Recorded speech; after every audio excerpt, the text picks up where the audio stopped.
SC వర్గీకరణను ఏకపక్షంగా అమలు చేసి మాలలకు విద్యా ఉద్యోగ అవకాశాలను దూరం చేసే ప్రయత్నం జరుగుతుందని ది నేషనల్ అంబేద్కర్ సేన జాతీయ అధ్యక్షుడు మన్నే శ్రీధర్రావు ఆరోపించారు.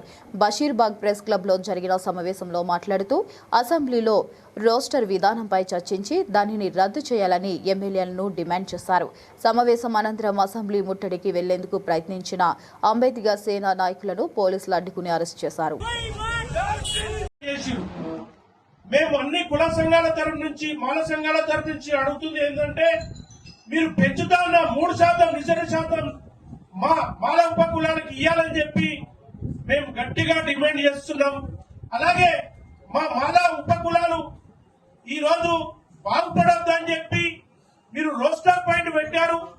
ఆ రోస్టర్ పాయింట్ ని వెంటనే 16 లోపలికి మీరు మార్చాలని చెప్పి మాకు 10 లేకుంటే 12వ సంఖ్యను మాకు కేటాయించాలని చెప్పి మాకు న్యాయంగా రావాల్సిన వాటాను మాకు ఇవ్వాలని చెప్పి మేము అన్ని ప్రజా సంఘాల తరఫు నుంచి మరి అంబేద్కర్ సేన తరఫు నుంచి మేము డిమాండ్ చేస్తున్నాం.